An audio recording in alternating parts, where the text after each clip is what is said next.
जा दिल माथे पा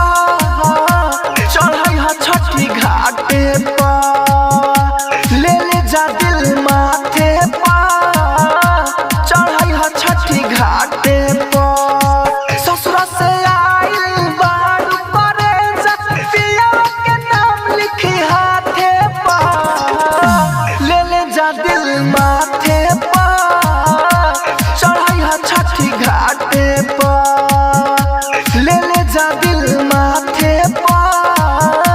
चढ़ाई हा छठी घाटे पा। राजधानी recording studio DJ Kanchan Raj Hajipur Vaishali. हमारा के छोड़ी तू तो कइले लू शादी दिलवा के हमारा मानई हमारा शादी हमारा के छोड़ी तू तो कइले लू शादी दिलवा के हमारा मानई हमारा शादी अखिया में आंसू जनी अपना लियई हा खुनवे से जान हमारे दियार जानई हा ले जा दिल माथे पा चढ़ाई हा छठी घाटे पा ले जा दिल माथे पा चढ़ाई हा छठी घाटे पा ससुर से आइल बारू करे जा पिया के नाम लिखी हाथे पा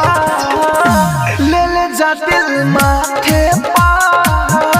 चढ़ाई हा छठी घाटे पा। राजधानी recording studio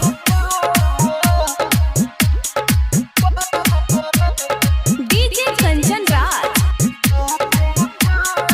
Hajipur Vaishali. Writer Manoj भाई राहुल राजधानी अब नहीं सह पाए सुन बदनामी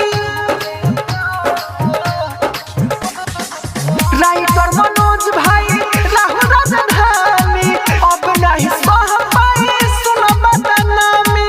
लकी अनिल सुन कृष्ण बसंत हो लगता कि जिंदगी के हो जाए हो ले जा दिल माथे पा चढ़ाई हा छठी घाटे पा ले जा दिल माथे पा चढ़ाई हा छठी घाटे